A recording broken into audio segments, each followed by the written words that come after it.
मिसिं youth festival माने 10th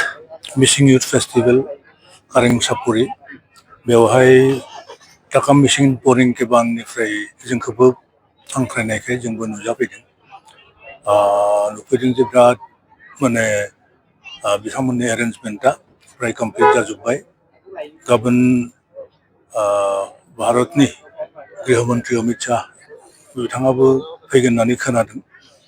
दिनै बे फार्स्ट अपेन सेसननि बेखेवगिरि हिसाबै आंखौ हांख्रायनायखाय आं एसे नुजाफैबाय मिसिंफ्राबो बहुद जौगाबाय बिथांमोननि लेंगुवेज कालचार आरो इक'नमिकेलि एडुकेसनेलि बहुत एडभान्स जाबोबाय थादों दायो मिसिंफ्रा आरो TMPKआ बेहाय मेजर रल लाबोबाय थादों आरो बिथांमोनहा दा मिनिस्टार दङ MLA दङ MP आरो अट'नमास काउन्सिल मोनसे दङ बे काउन्सिलनि गेजेरजों आरो गभर्नमेन्टजों लोब्बा लाखिनानै बिथांमोननि हारिनि हारिमु जा इक'नमि जा माने बयथिंबो बिथांमोनहा दावगालांबाय थादों आरो मिसिंफोरखौ नुनो मोनदों जे कम्पिटिटिभ एग्जामफोरावबो बिथांमोना गोबां गथ'आनो क्रेक खालामनो हानाय जादों मथथे सानसेनि मिसिं हारिया जौगालांबाय थादों बिथांमोननि कालचाराबो जोबोद मोजां कालचार ঐনিতमखौनो हमना ला गतिके मिसिंफोरनि बे युथ फेस्टिभेलाव फैनानै जों गोजोननाय मोनदों आरो बर' बायदियैनो माने next second largest population next to बर' थ' बिथांमोनाबो आसा फालिनानै दङ माने अट'नमास काउन्सिला जाहाथे 6 शिडिउलाव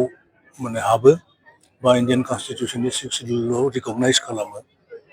आरो लेंगुवेजखौबो बेफोरबायदिनो बिथांमोना आवगायलांबाय थादों बिथांमोनहाबो गोबां रिजेन्टमेन्ट दङ दासिमबो ग्रिभेन्सेस खायफा दङ जायफोर इस्युआ सल्भ जायाखै 6 शिडिउलनि इस्युआ सल्भ जायाखै ঐনিতमनि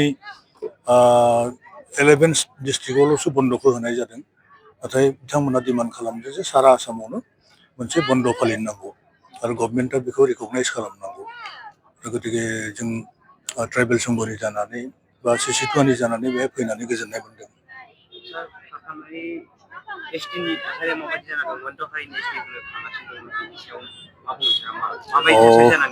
बेखौथ' गभर्नमेन्टआ नाजागासिनो आरो जों होबथागासिनो जों होबथाबाय थालांगोन आरो प्रयोजन जायोब्ला जों डेम'क्रेटिक मास मुभमेन्टहालागै थांगोन आरो थेवब्लाबो जुदि बिथांमोना गोब्राबैनो मोनद' हारिखौ ST खालामोब्ला जोङो कर्टनि खाथिसिम जों थांनायनि थांखि लाखानानै दोनखादों आरो दासिमथ' जोङो होबथानो हाबोगासिनो आरो थांनाय 6 डिसेम्बर खालि जों जा मास रेलि खालामबाय सनापुराव बेनि उनावनो मोनद' हारिनि अर्गानाइजेसनफोराबो एसे स्रि जाथ'नानै दङ दायो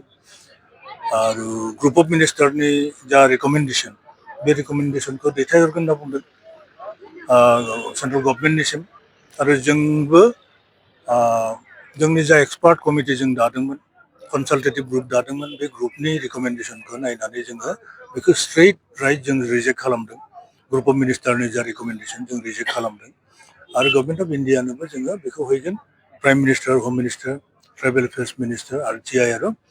NCST national commission for ST नोबो जोङो थाबैनो थांनानै बेखिनिखौ जोङो साबमिट खालामहैगोन